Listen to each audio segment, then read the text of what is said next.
Les camions, c'est plutôt pour les garçons et les poupées, c'est plutôt pour les filles, quoi. C'est surtout lié à l'éducation, à mon avis. Donc oui, il y a énormément de préjugés sur ça.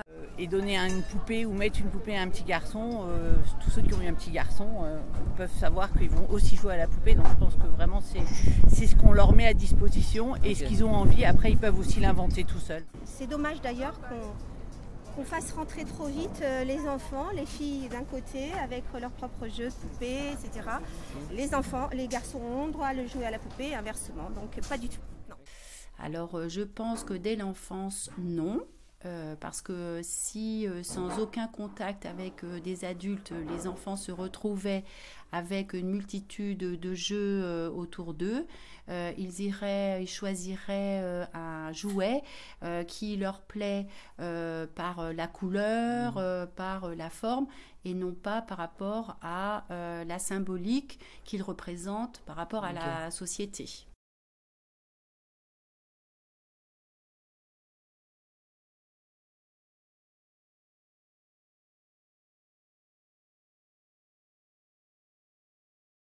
On n'est plus dans la vieille époque, je pense que maintenant, tout métier est unisexe.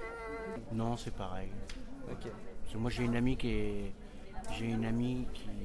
conduit des camions et qui est routier. Donc, Je pense qu'à l'époque de nos grands-parents, vos arrière-grands-parents ou mes grands-parents, il y avait quand même des métiers qui étaient réservés parce qu'il y avait des métiers de force et qui étaient difficiles, par exemple pour des femmes.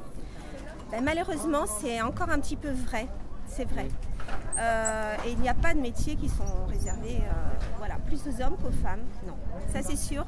Mais il y a encore du chemin à faire parce que je crois que c'est encore difficile. Voilà.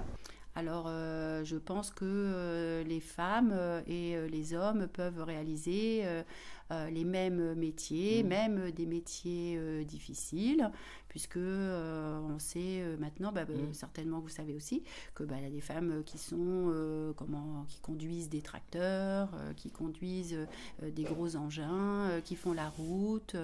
Donc pour moi, il n'y a pas tellement de différence. Je pense que c'est plutôt au niveau de la société qu'il faut changer les mentalités. Alors si on regarde les formations, on sait qu'il y a des parcours qui sont plus orientés vers les femmes que vers les hommes. Pour les formations ingénieurs, en informatique, il y a beaucoup plus d'hommes et en biologie, beaucoup plus de femmes.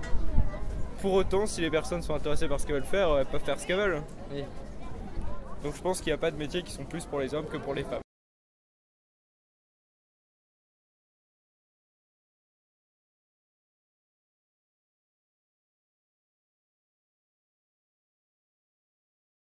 Je dirais pas qu'on a une égalité, parce que c'est toujours pas le cas au niveau des salaires, mais ça va finir par arriver. Si on fait le total de ce que gagne une femme dans l'année par rapport à ce que gagne un homme à compétences égales, les chiffres disent que les femmes devraient s'arrêter de travailler en début du mois d'octobre, donc début ou fin plutôt.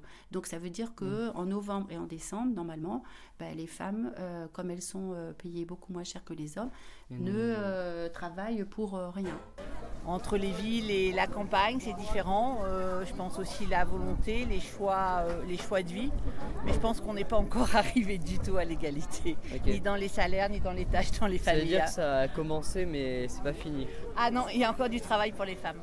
Il y a encore de grosses inégalités entre les personnes, que ce soit au niveau de la scolarité ou dans le milieu professionnel, soit à travers le plafond de verre, le fait que les postes de comité de direction ou comité exécutif soient plus accessibles à des hommes.